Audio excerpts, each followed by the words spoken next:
한 주 안녕하셨습니까? 지난주 말씀은 서로 기도하라 라는 말씀이었습니다.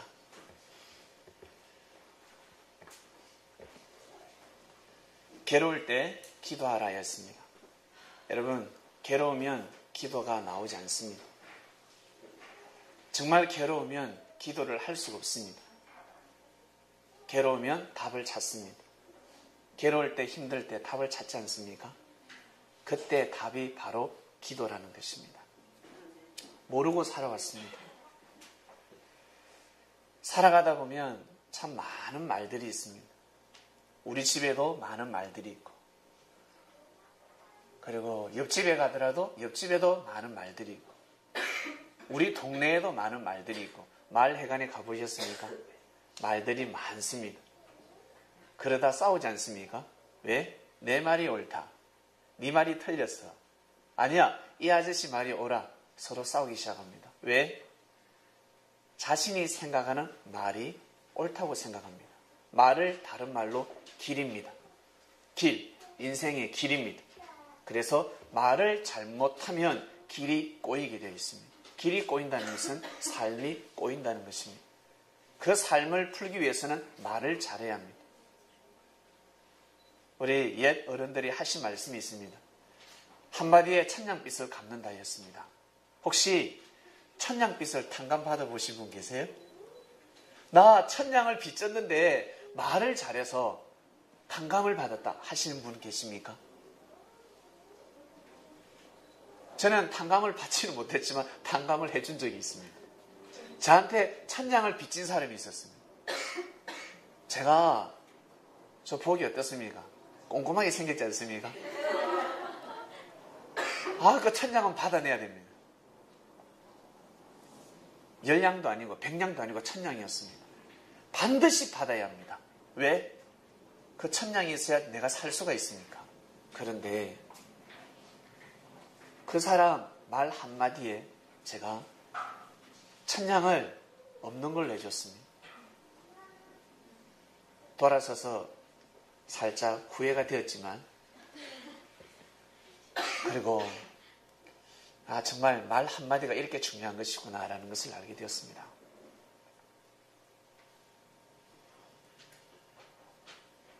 지난주는 기도하라 하였습니다. 어떨 때? 괴로울 때. 즐거울 때 찬양하셨습니까? 괴로울 때 기도해야 됩니다. 왜냐하면 그 괴로움은 반드시 하나님의 뜻이 있기 때문에 그렇습니다. 자녀가 잘못했을 때 부모님이 매를 듭니다.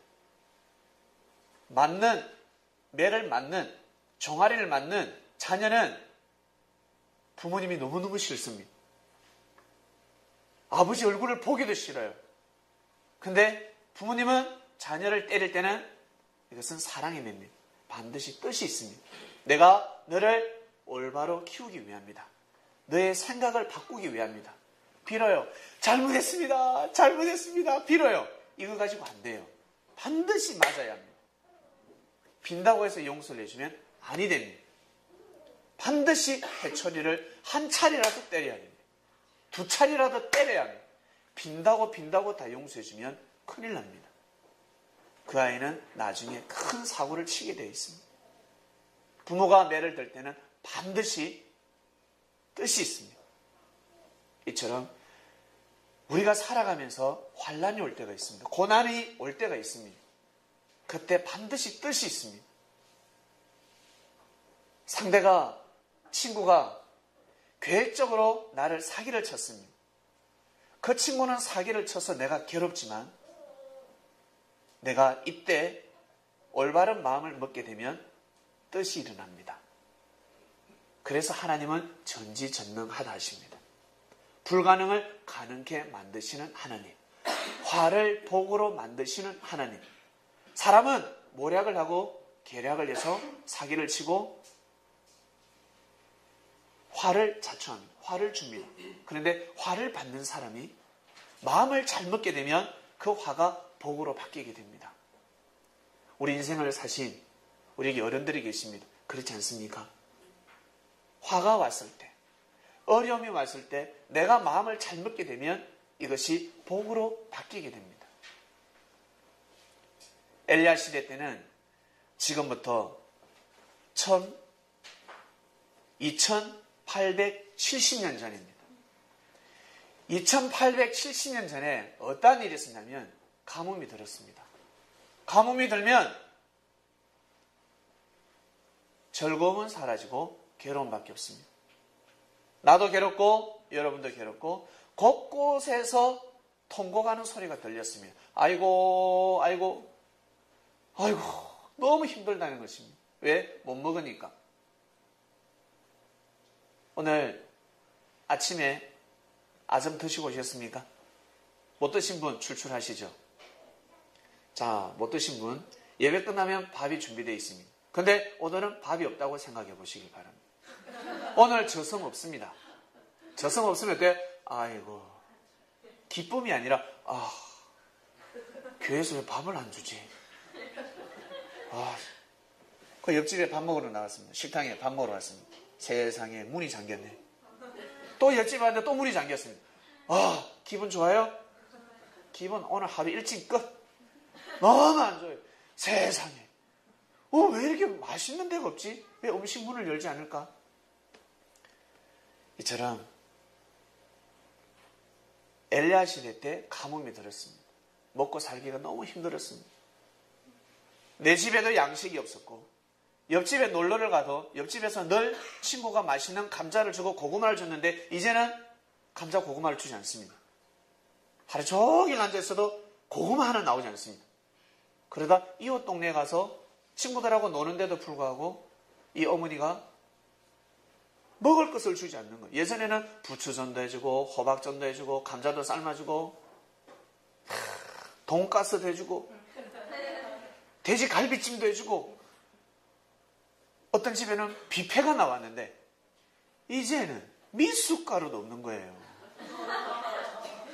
사람들이 마음이 강팍해져 갑니다. 일기예보는 계속 가뭄. 이번 주도 가뭄, 다음 주도 가뭄.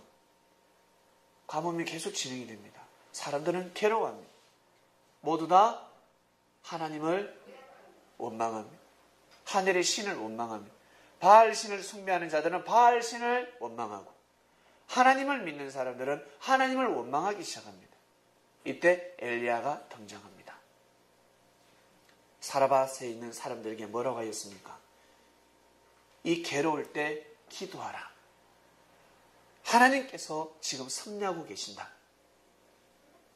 이 땅을 버린 것이 아니라 하나님이 저주의 심판의 하나님이 아니라 사랑의 하나님이신 하나님. 사랑의 매를 드셨다. 그러니 견뎌야 한다. 지금 비 안 오는 것은 하나님의 뜻이 있다. 믿어야 한다. 우리 기도하자. 하나님께 기도하자. 이 땅이 깨끗해지게 해달라 기도하자. 우상이 사라지고 하나님을 믿음으로 말미암아 진리 안에서 자유로운 세상이 될 수 있도록 기도하자. 하나님을 믿으면 죽이는데 어떻게 자유로운 세상이 될 수가 있습니까? 기도하자. 엘리야를 만나는 생명들은 기도하기 시작했습니다. 할렐루야. 배가 쫄쫄 굶어도 경제가 없어도 힘들어도 엘리야를 만나면 기도해야 됩니다. 그 전에 사람을 그 전에 친구들끼리 만나면 인생 한탄합니다. 에이씨 죽자 그냥. 아이 죽자. 이 세상이 왜 이리 힘들고 어려워. 신은 없어. 신은 죽었어.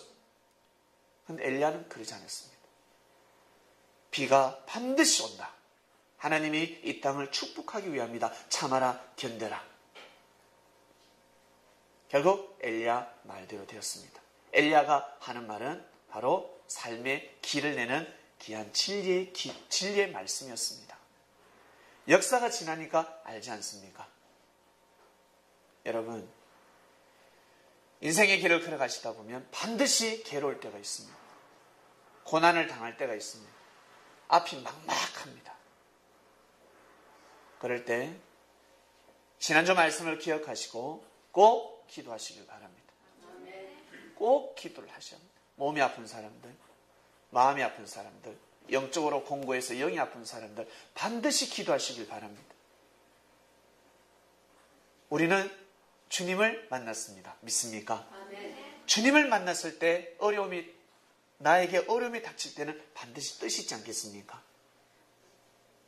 하늘이 나를 사랑하기 때문에 매를 드시는 겁니다. 사랑의 매를 드셨다라고 믿으시길 바랍니다. 지난주 말씀은 서로 기도하라. 기도 주간이 지났습니다. 이제는 이번 주 말씀은 무엇일까? 산자의 하나님입니다. 산자의 하나님 무엇일까? 본문으로 들어갑니다. 사도계인들은 부활이 없다라고 주장하는 사람들입니다. 바리새인들은 부활이 있다라고. 그래서 항상 바리새인들과 사두개인들은 늘 성전에서 논쟁을 했습니다. 우리 말씀이 옳다. 아니, 우리 말씀이 옳다. 이방인들은 지켜보고 있습니다.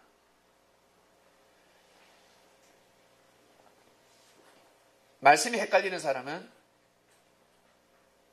바리새인들이 말씀을 전했을 때 은혜가 되면 그래 부활이 있어. 그리고 사도계인들이 말씀을 어렵게 전하면 은혜스럽게 전하면 부활이 없어. 왔다 갔다 하는 사람들도 있었습니다.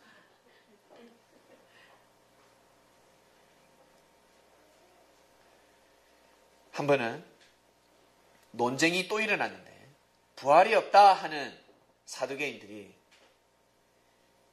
이 논쟁을 가지고 예수님한테 옵니다. 부활이 있다 없다. 부활이 있다 없다. 바리새인들은 부활이 있다. 사두개인들은 부활이 없다. 사두개인들이 예수님한테 오는데 예수님한테 하나 배우러 온 것이 아니라 예수님한테 쫑꼬를 주려고 왔습니다. 요즘 말로 쫑꼬. 아시겠습니까? 예수님이 분명히 우리가 물으면 예수님은 답을 못할 거야. 답을 못해. 그가 말씀을 잘 전한다고 한번 가보자. 존칭을 취하죠. 선생님이요. 모세가 일렀을 때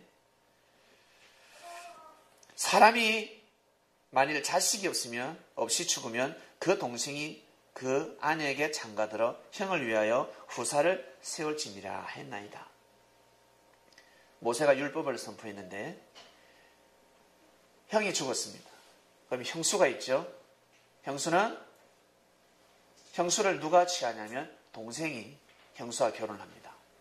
그리고 후사를 낳으면 그 후사는 동생의 후사가 아니라 형의 후사가 되는 겁니다. 이것이 구약이었습니다. 구약 때는 또 일부 다처제였고요. 우리 중에 7형제가 있었는데 마지가 장가들었는데 죽어버렸습니다. 후사가 없었습니다. 자식이 없었습니다. 그러면 그 아내를 그 동생이 거두어서 후사를 이어야 합니다. 그런데 둘째가 또 형수를 취했는데 이 둘째가 또 죽었습니다. 세상에. 이제 셋째가 또 형수를 취했습니다. 형수와 결혼한. 근데 세상에 셋째가 또 죽네. 이 집안이 이런 집안이 다 있습니까? 그 다음에 넷째가 또 제일 형수를 취했는데 넷째가 또 죽고 다섯째가 죽고 여섯째가 죽고 일곱째가 다 죽었습니다. 세상에. 다 죽었습니다. 다 죽었습니다. 이 여인이 왜 이렇게 팔자도 센지. 무슨 팔자가 이렇게 팔자가 셉니까? 다 죽어버렸습니다. 예를 든 거죠. 그러다가 최후에 그 여자도 내 팔자야 하면서 죽어버렸습니다. 나 이래 도저히 못 살겠다. 그러면 죽어버렸습니다. 예수님, 선생님 죽어버렸습니다. 저희가 동일하게 이 7명이 한 여인을 다 아내로 삼았습니다. 그러면 부활 때에 부활 때에 7명의 남자도 부활되고 죽은 여자도 부활이 되면 누구의 아내가 이 아내는 누구의 아내입니까? 라고 물어봅니다. 참 사두개인들이 그죠? 기가 막힌 머리가 너무너무 잘 돌아갔습니다. 여러분 같으면 어떠한 답을 내리시겠습니까? 만약에 이 말씀을 몰랐다 그러면 어떠한 답을 내리겠습니까?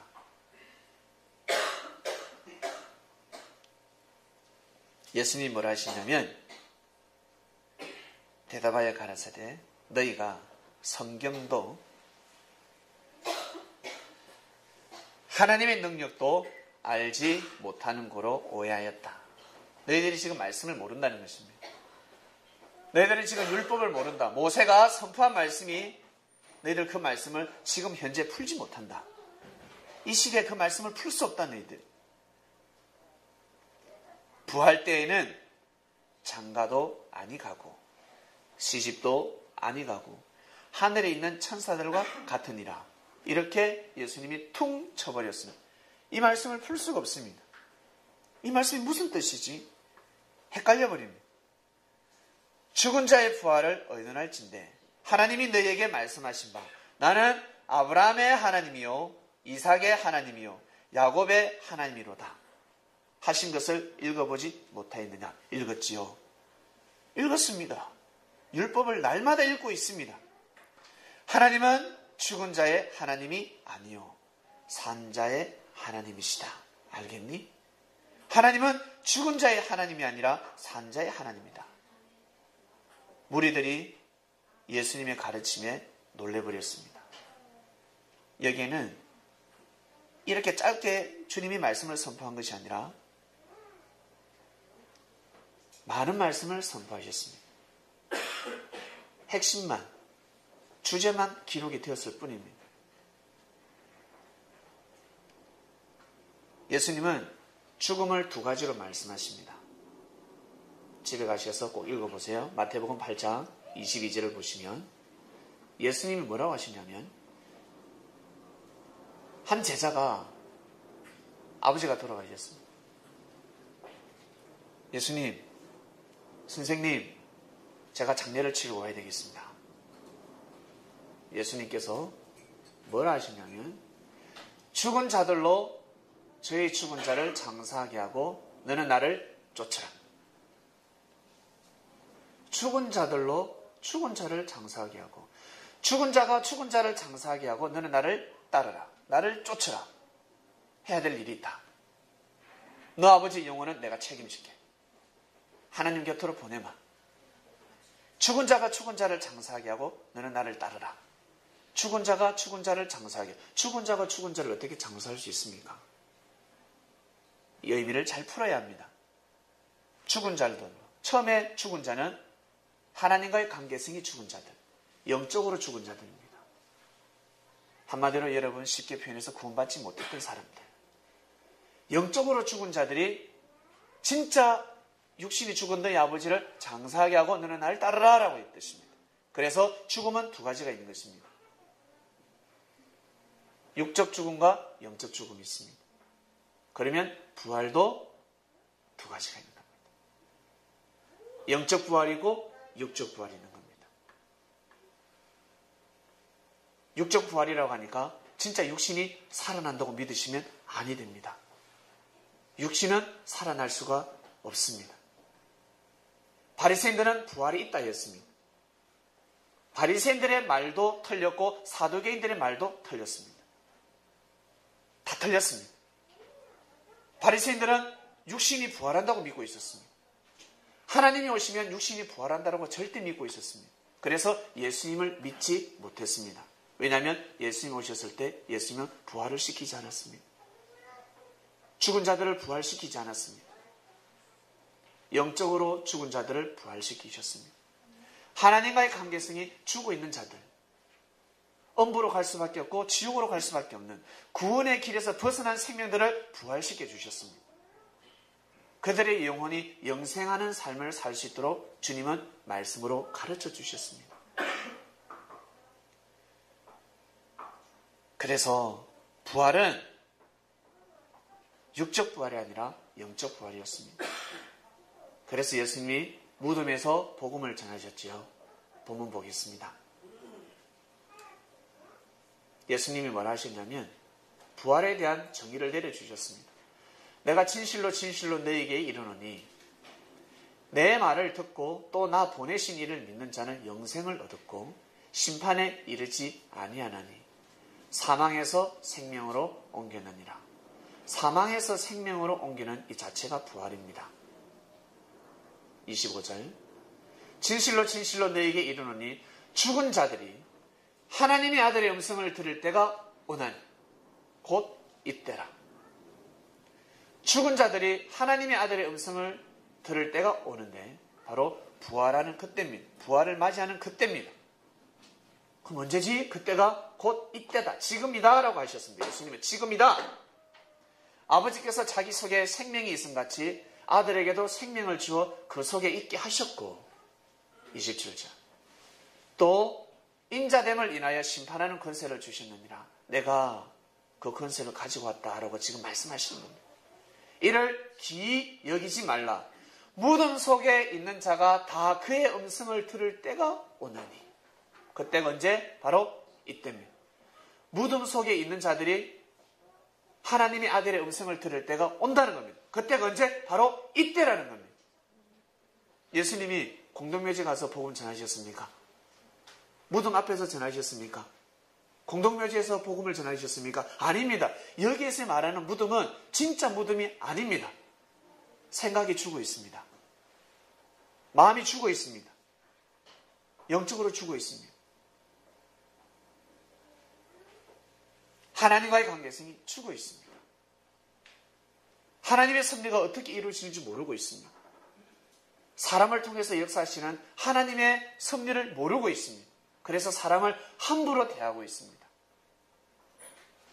그래서 예수님은 원수를 사랑하라 해버렸습니다. 바리새인들이 사두개인들이 제일 원수시한 사람이 누굽니까? 예수님이었습니다. 예수님을 제일 원수시했습니다. 그래서 원수를 사랑하라 했습니다. 너희들의 원수가 누구냐? 너희들의 원수가 누구냐? 예수. 죽여야 돼. 제사장한테 가서 제사장님 원수가 누구예요? 예수. 나사렛 예수. 죽여야 돼. 그를 죽여야 돼. 원수를 사랑하세요, 제사장님. 제사장님 원수를 사랑하세요. 그 말씀이 제사장 귀에 들어오겠습니까? 들어오지 않습니다. 그래서 영적으로 죽은 자들입니다. 말씀이 귀에 들어오지 않습니다. 말씀을 들었음에도 불구하고 마음에 요동함이 없습니다. 영적으로 죽었기 때문에 그렇습니다. 영적으로 완전 고집불통이기 때문에 마음의 문이 열리지 않습니다. 옳은 말을 하는데도 고집 센 사람들이 있지 않습니까? 그럼 어떻게 해요? 놔둬버립니다. 말을 해도 듣지 않습니다. 놔둬버려야 됩니다. 예수님 시대 때는 부활의 역사를 맞이한 시대였습니다. 구약이라는 시대가 바로 무덤 그 자체였습니다. 새로운 시대로 와야 합니다. 요즘 무전기 같은 핸드폰 들고 다니시는 분 계십니까? 처음 우리 핸드폰 나왔을 때 이따만한 거 있지 않습니까? 혹시 그거 들고 다니시는 분 계세요? 그거 들고 다니시는 분. 아, 통화 잘 된다면서 들고 다니시는 분 계십니까?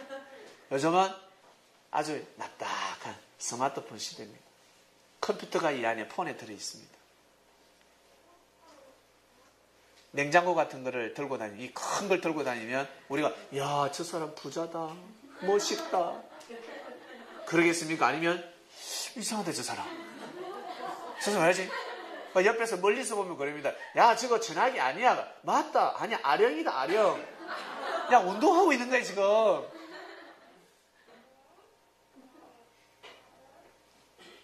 시대가 바뀌었습니다. 영적으로 시대가 바뀌었습니다. 주님이 오셨습니다. 정확한 말씀을 선포해 주셨습니다. 그런데 이 말씀이 시간이 지나면서 또 왜곡되기 시작합니다. 육신이 영원히 산다라고 합니다. 바리새인들은, 제사장들은 지금으로 표현하면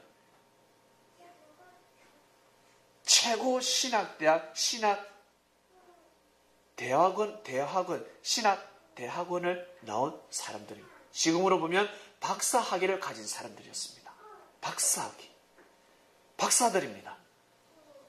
그러니 얼마나 똑똑했겠습니까? 근데 그들은 진리를 몰랐습니다. 진정한 하나님의 말씀이 무엇인지 모르고 있었습니다. 예수님은 대학교도 나오지 않으셨고 신학대학교도 나오지 않으셨고 신학대학원도 나오지 않으셨습니다. 근데 진리를 알고 있습니다. 누가 진짜입니까? 하나님 보시기에는 누가 진짜입니까? 예수님이 진짜라는 것입니다. 제사장의 역사는 끝나고 예수님의 역사는 지구촌을 덮었습니다. 하나님이 어떻게 섭리하시는지를 정확하게 가르쳐 주셨기 때문에 그렇습니다. 너희들 성경을 모른다.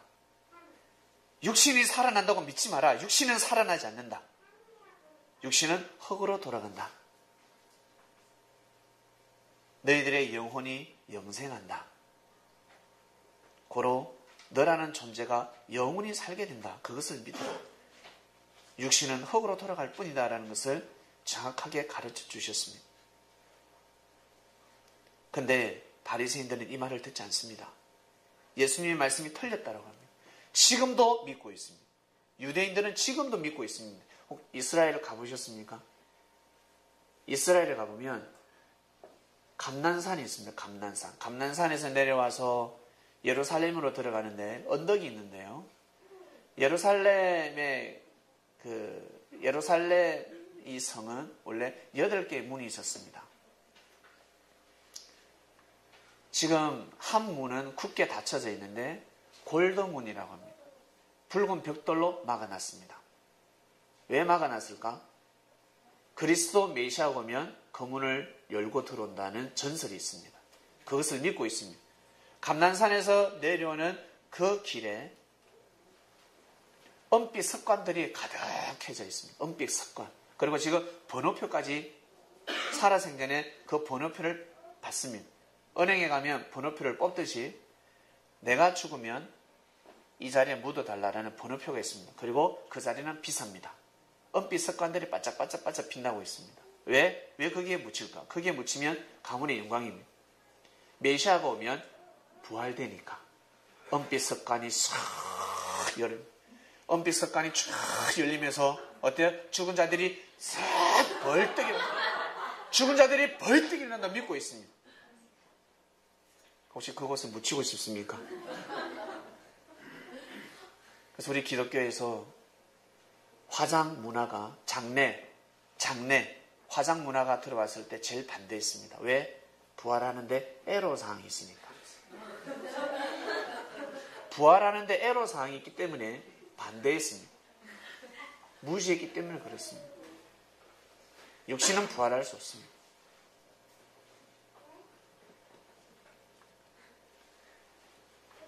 다음 보겠습니다. 베드로는 아주 귀한 말씀을 남겼습니다. 여러분, 예수님이 부활하셨습니다. 믿습니까? 예수님이 육으로 부활하셨습니까? 영으로 부활하셨습니까? 근데 말씀 듣기 전에는 다 예수님이 육이 부활했다고 여러분 믿고 있었습니다. 성경을 자세히 보면 예수님이 육이 부활한 것처럼 기록되어져 있습니다. 예수님 육신이 부활한 것처럼 기록되어져 있습니다. 예수님 시신이 사라지고 예수님이 나는 뼈와 살이 있다 만져봐라. 도마가 만져보니까 살아있네요. 살아있네. 주님 살아있네. 막 그러는 와 진짜다 진짜. 살아있다. 그런데 제자들이 부활한 육신을 알아보질 못합니다. 옆에 있어도 알아보질 못합니다. 자기 고향 엠마오로 낙향하는 제자에게 같이 동행해도 알아보질 못합니다. 옆에서도 예수님이 누군지를 알아볼 수가 없습니다. 왜 그랬을까? 예수님이 영으로 부활하셨기 때문에 그렇습니다. 예수님 육으로 부활하셨으면 지금 여러분 예수님 오시면 어떻습니까? 평소에 여러분들 예수님 간혹 보는 분들이 있는데 그럼 지금 나타나셔야죠. 예수님 오셔도 모릅니다. 여러분 눈에 안 보입니다. 지금 이곳에 예수님이 함께 하십니다. 믿습니까? 아멘. 영으로 함께 하기 때문에 눈에 보이지 않습니다. 육안으로는 절대 보이지 않습니다. 아멘. 그리스도께서 베드로가 남겼습니다. 베드로는 반석입니다. 머리가 반석이 아니라 믿음이 반석이었습니다. 단단한 돌이었습니다. 끼어지지 않는 마음을 가지고 있었습니다. 그리스도께서 한 번 죄를 위하여 죽으사 의인으로서는 불의한 자를 대신하셨으니 이는 우리를 하나님 앞으로 인도하려 하심이라. 육체로는, 육신은 죽임을 당하셨지만 영으로는 살리심을 받으셨으니. 기록 남깁니다. 베드로는 예수님의 제자였습니다. 배를 버리고 쫓은 제자입니다. 일반 제자들하고 달랐습니다. 예수님 십자가의 길을 걸어갈 때 끝까지 함께한 제자였습니다. 그리스도께서 한 번 죄를 위하여 죽으사 의인으로서는 불의한 자를 대신하셨으니 이는 우리를 하나님 앞으로 인도하려 하심이라. 육체로는 죽임을 당하시고 영으로는 살리심을 받으셨으니. 영으로 부활하셨습니다. 영으로 부활하신 몸을 제자들이 본 겁니다. 혹시 예수님 만나신 분 계세요? 환상을 보든 꿈으로 보든 예수님을 만나게 되면 완전히 실체 그 자체입니다. 완전 생시 같습니다. 예수님 육신이 정말 살아있는 것 같습니다. 저는 보아서 합니다. 만나 보아서 합니다. 똑같이 이 육신보다 더하면 더 생동감이 넘칩니다. 그렇게 성경이 기록되어 있기 때문에 예수님 육이 부활한 것처럼 사람들은 믿고 가고 있습니다. 그래서 예수님이 육신이 다시 올 거라 믿고 있습니다. 예수님은 영이시니 영으로 지금 여러분들과 함께 하고 있다는 것을 믿으시길 바랍니다. 그래서 예수님이 2000년 전에 선포하신 말씀, 그 진리를 듣게 되면 이미 재림을 맞이한 겁니다. 지금 우리 기독교는 예수님의 재림을 기다리고 있습니다. 정말 구름 타고 오겠습니까? 요즘 구름 오염이 많이 됐는데 예수님은 구름 타고 오지 않습니다. 그 구름은 바로 여러분입니다. 여러분이 깨끗한 구름이 되시길 바랍니다. 나 더러운 마음, 나 오염되어 있는 마음이 정발하면 깨끗한 구름이 되는 겁니다. 이것을 다른 말로 휴거라고 합니다. 휴거. 내 마음이 하늘을 향합니다. 휴거라고 하니까 육신이 하늘로 뿅뿅뿅뿅 올라가는 것이 아닙니다. 올라가는 것처럼 기록되어져 있지만 육신이 올라가는 것이 아니라 나의 영혼이 하늘로 올라가는 것입니다. 내 영혼이 하늘로 올라가지 내 육신은 하늘로 올라갈 수가 없습니다. 휴거를 잘 풀어야 합니다. 인생을 잘못 살면, 능력이 없으면 휴가 못 갑니다. 돈 없는데 어떻게 휴가를 가요? 그처럼 의가 없으면 휴가가 안 됩니다. 의라는 돌이 있어야 휴가가 될 수 있습니다. 마음껏 휴가할 수 있습니다. 육신은 절대 하늘로 올라갈 수 없습니다. 더 이상 진리로 사기당하는 일이 없기를 바랍니다. 믿으면 올라간다. 아무리 믿어보세요. 올라가는가? 2000년 동안 못 올라갔습니다. 수많은 사람들이 다시 부활한다, 다시 죽은 자가 다시 살아난다 했지만 살아난 자 아무도 없습니다. 살아나면 큰일 납니다. 이 땅 지구촌의 질서가 다 깨어집니다. 큰일 납니다. 사람은 다 흙으로 돌아가게끔 하나님은 이미 태초부터 창조하셨고 영원토록 섭리하십니다. 예수님이 이 말씀을 가르쳐 줬습니다. 너희들 왜 생각이 죽어 있냐? 죽어 있는 진리를 믿고 있니? 너희들이 지금 생각이 잘못되어 있기 때문에 하나님이 섭리를 못하셔. 역사를 할 수가 없어. 하나님은 죽은 자의 하나님이 아니라 산 자의 하나님이다. 정확한 진리를 받아라. 정확한 진리를 믿어라. 정확한 말씀을 알아야 하나님이 어떻게 섭리하시는지 알 수 있다는 것을 가르쳐 주신 것입니다. 부활은 육적 부활이 아니야. 영적 부활이야. 라고 가르쳐 주신 것입니다.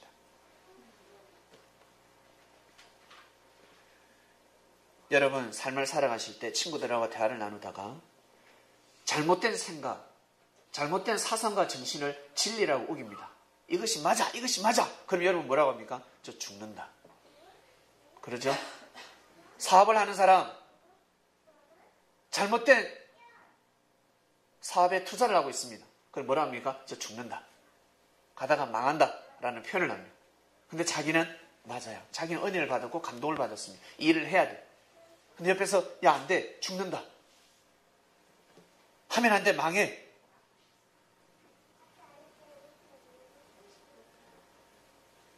하나님은 죽은 자의 하나님이 아니라 산 자의 하나님이라 하였습니다. 하나님이 어떻게 섭리를 하시는지 알아야 한다. 이 시대에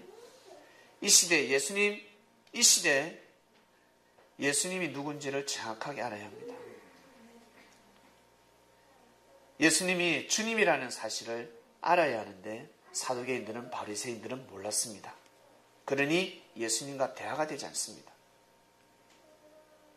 말씀이 전혀 은혜되지 않습니다. 제자들은 예수님이 그리스도라는 사실을 알기 때문에 잘 졸지도 않아요.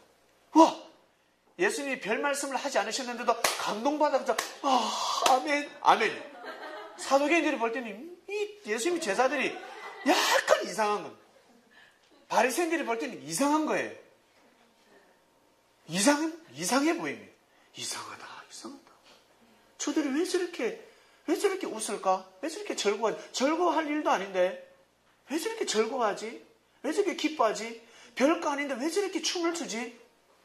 맞아, 다윗도 배꼽이 드러날 정도로 춤을 췄는데 근데 이상해. 별거 아닌데.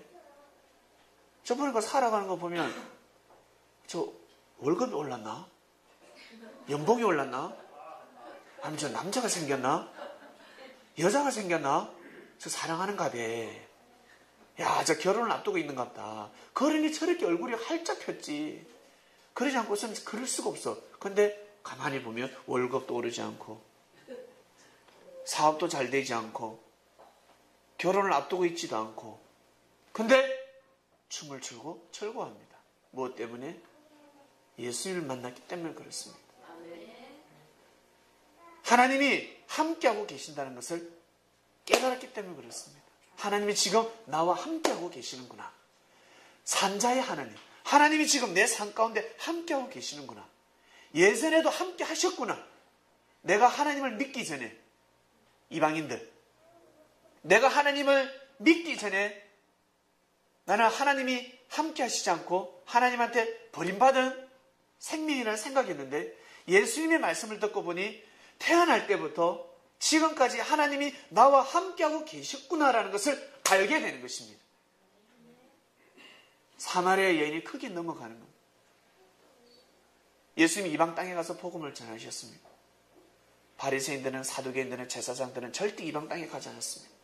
재수 없다 하였습니다. 저주받은 땅이라 하였습니다.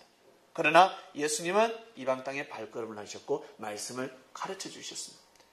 하나님의 말씀을 전해 주었습니다. 하나님의 말씀을 들어보니 야, 하나님이 지금 우리를 사랑하시는구나. 현재 우리와 함께하고 계시는구나라는 것을 깨닫게 되는 것입니다. 진리가 그럼 진리를 듣게 되면 하나님이 지금 나와 함께하고 계시는구나. 함께하고 계시는구나 하는 것을 알게 되는 것입니다. 내가 산자로서 하나님을 잘 모시기 위해서는 내가 앞으로 이렇게 살아가야 되겠구나. 더 이상 시행착오가 있어서는 안 되겠다. 내 마음을 비우고 내 생각을 버리고 하나님의 마음을 받아야 되겠구나. 하나님의 마음이 무엇인지 어떻게 합니까? 사람들은 모릅니다. 하나님의 마음을 알 길이 없습니다. 주님의 말씀을 들은 제자들은 하나님의 마음이 무엇인지 알게 됩니다. 이렇게 살아가야 되는구나. 이것이 진정한 삶이구나 라는 것을 알게 되는 것입니다. 아브라함의 하나님, 이삭의 하나님, 야곱의 하나님. 모세가 율법 말씀을 받아서 선포했고요. 아브라함이나 이삭이나 야곱은 율법이라는 말씀, 모세가 받은 말씀은 받지 못했습니다. 한마디로 무정부 시대가 있지 않습니까? 대한민국이 건국되기 전에 무정부 시대가 있었던 것처럼 이때가 바로 그러한 시대였습니다. 그럼에도 불구하고 이들은 마음의 중심을 잃지 않으려고 하나님을 경외하는 삶을 살았습니다. 대단한 사람들입니다. 대단한 사람들입니다. 애굽의 법을 따르지 아니하고 하나님이 그때 자기들한테 주신 그 말씀을 생명시하며 살아간 사람들입니다. 바로 아브라함, 이삭, 야곱. 그래서 이들을 통해 하나님이 섭리를 하신 것입니다. 아브라함같이 믿음 생활한 사람들이 있었겠습니까? 없었겠습니까? 아브라함처럼 하나님과 1대1, 하나님을 믿는 사람들, 아브라함 말고 많은 사람들이 있었습니다. 그런데 열매를 누가 맺었습니까? 아브라함이 맺었다는 거예요.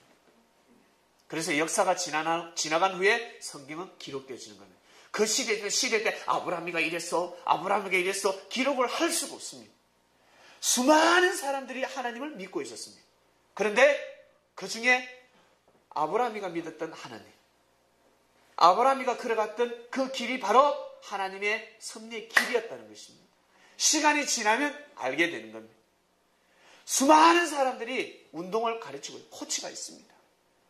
코치가 너무 많습니다. 그런데 다들 국가대표가 되지 않고 그리고 세계 금메달을 따지 못합니다. 근데 그 선생이 가르치기만 하면 국가대표가 되고 세계 금메달을 따는 겁니다. 그러면 그 선생이 가르치는 가르침이 맞다는 것입니다. 금메달을 따야 알 수 있는 겁니다.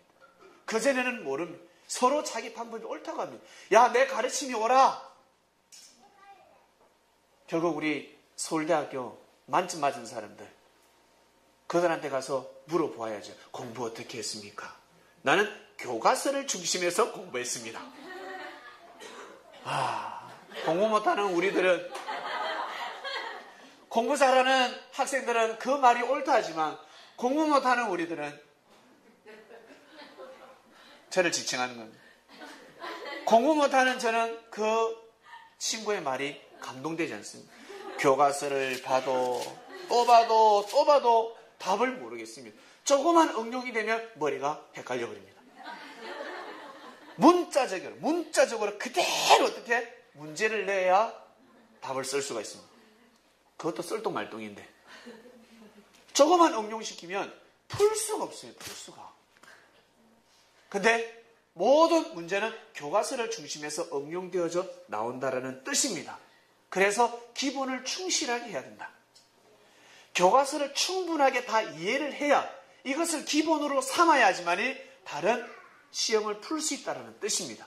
그 친구들이 교과서만 공부했겠습니까? 아닙니다.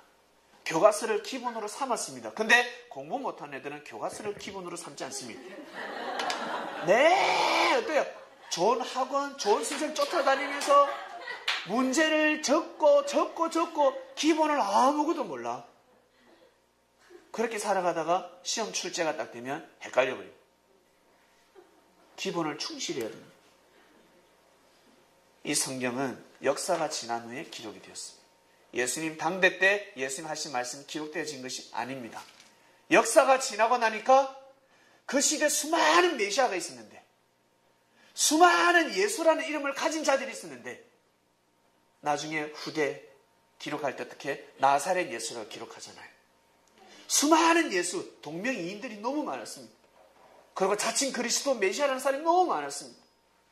역사가 지나 보니까 십자가에 매달렸던 그 예수가 그리스도였다는 거예요. 믿습니까? 역사가 지나니까 알더라는 거예요. 역사가 지나니까. 그 시대는 이단이라 했습니다. 그 시대는 사단이라 했습니다. 귀신 들린 자라 했습니다. 예수가 전하는 말씀은 다 틀렸다 했습니다. 그 시대는 인정을 받을 수가 없었습니다. 완전히 짓밟혔습니다. 그가 전했던, 십자가에 매달렸던 그 예수가 전했던 말씀을 듣기만 들으면 다 출교당했고 돌 맞았고 다 미치광이 되렸습니다. 그런데 그가 전한 말씀이 진리였습니다. 어떡할 겁니까? 성도 여러분, 그가 전한 말씀이 진리였다는 거예요. 그러다 후대의 역사가 기록이 되는 겁니다.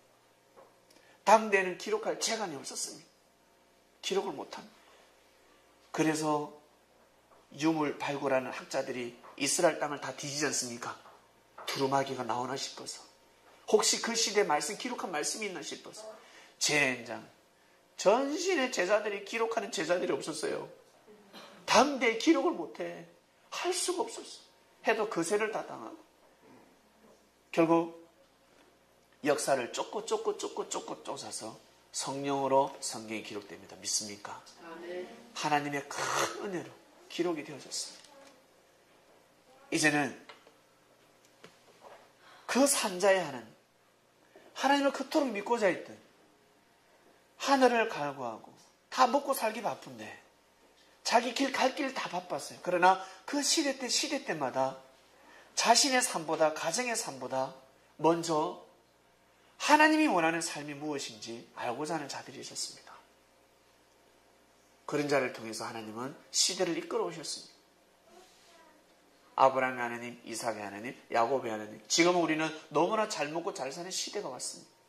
너무나 행복한 시대가 왔습니다. 이러한 시대에 우리가 산자의 하나님을 모시지 못한다면, 우리가 살아서 하나님을 모시지 못한다면 이것은 더 이상 말을 할 수가 없습니다.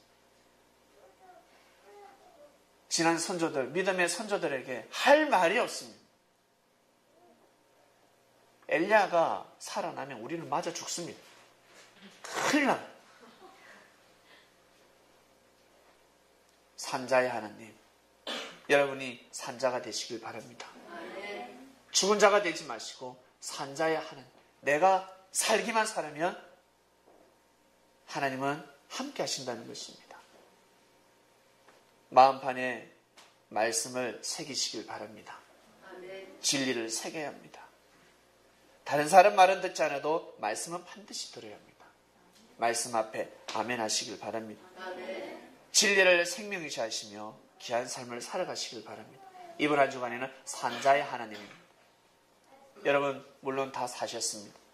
다 살았습니다. 영적으로 살아난 자들입니다.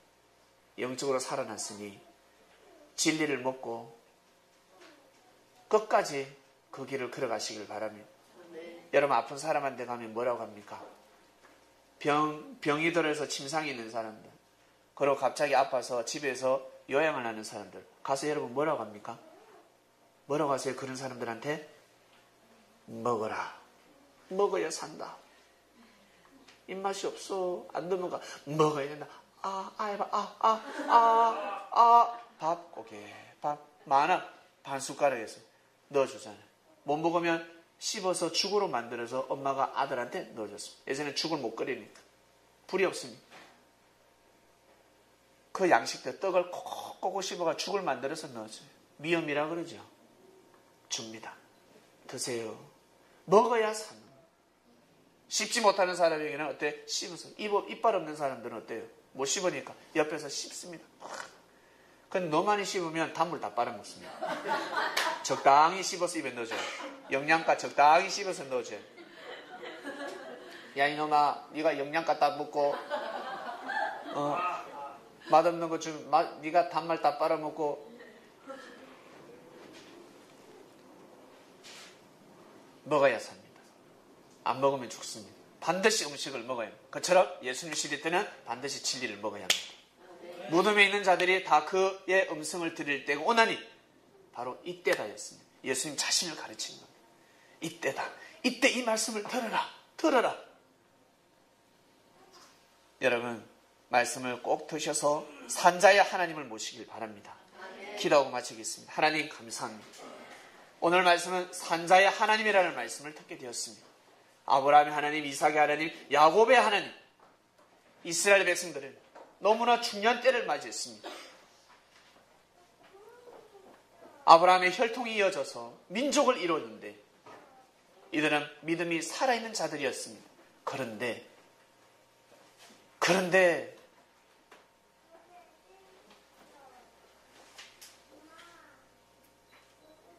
영적으로 죽은 자가 되어버리고 하나님과의 관계성이 끊어져 버렸습니다.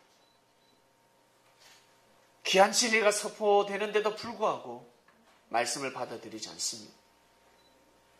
진리를 알지니 진리가 너희를 자유케 하리라. 자유로운 삶을 살길 원하면서 진리를 배척하고 있습니다. 답이 없습니다. 어떻게 해야 됩니까?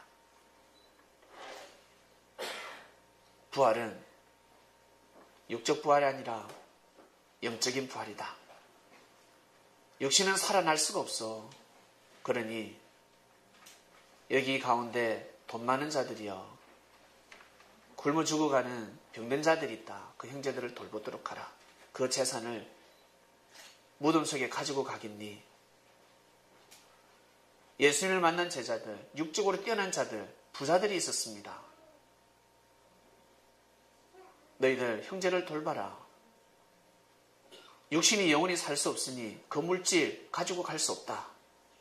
하늘 앞에 드려지는 의를 가지고 가도록 하라.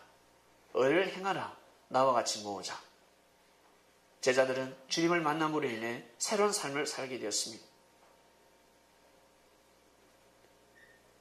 저희가 하나님과의 관계성이 죽은 자의 삶을 살아가지 않게 하시고 산자의 하나님을 모시는 삶을 살 수 있도록 인도해 주신 주님께 진심으로 감사함을 드립니다. 이번 한 주간 산자의 하나님이라는 말씀이 이어집니다. 은혜의 말씀으로 정말 하나님은 살아계신다는 것을 정확하게 깨닫고 믿는 한 주간이 더욱 되도록 축복하여 주시옵소서. 감사함을 드리며 사랑하는 주님의 이름으로 기도드립니다. 아멘.